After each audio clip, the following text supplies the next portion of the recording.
Hi, welcome to another program. This week we want to talk about Germany and what will happen after Merkel left or will leave.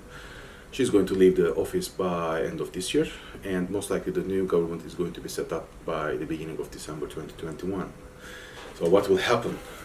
What is the obstacles that's waiting before the new chancellor in Germany, and how EU and this new chancellor's future are somehow in the same path.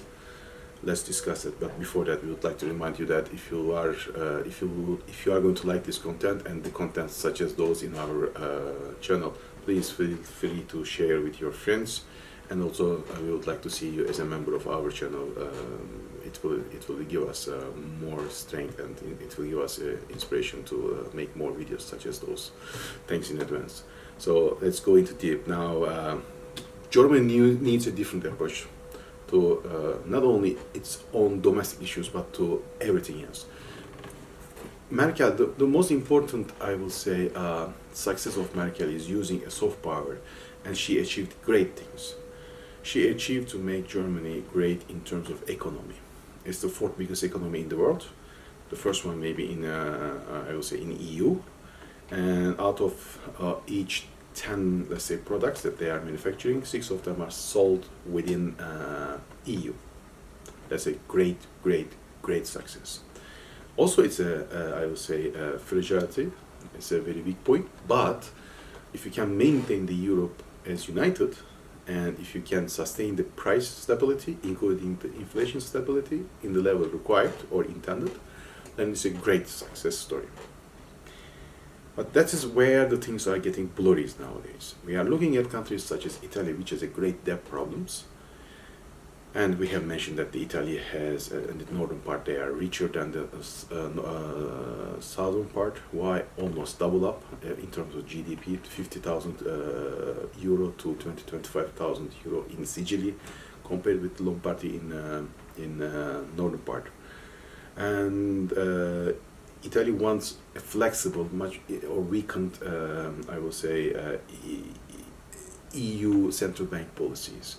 They want subsidizing to continue. They want easy, cheap access to euro. But Germany doesn't want, because the price stability, including inflation stability, is much more important than anything else for Germany. And now we are looking at Poland. Poland is now trying to get something new. I will say they are changing their shells,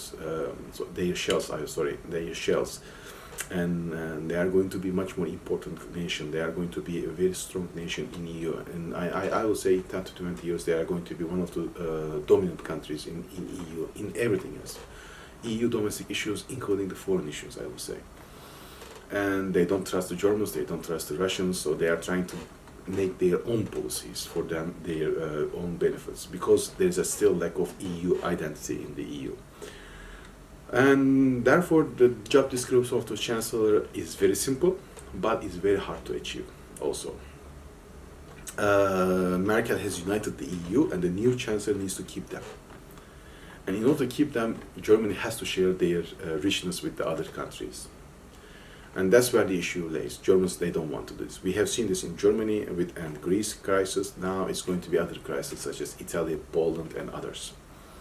And that's the problem, because Brexit gives other countries, or some of the people in other countries, an inspiration to get out of EU, because nothing will change for them. This cannot be, according to their view, this cannot be worse than today's conditions.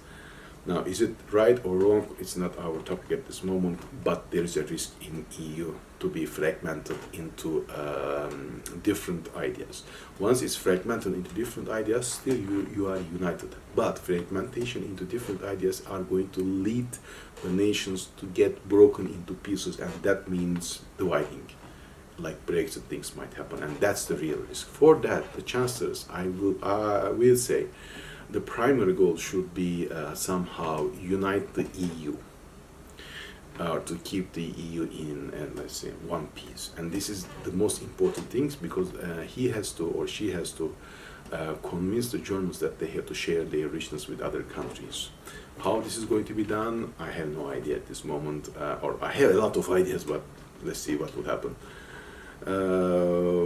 But this is, I believe, the most important thing that we are going to watch next year. How the new chancellor is going to make these kind of policies, where he is going to sustain his administration in the for at least for some time. Because unless he succeeds that, I don't believe that in the next election he or she can be elected again. So let's see. If you like the content, please subscribe yourself to our channel, and also feel free to share this content with your friends. Thank you very much in advance, and see you next time. Have a great day. Bye.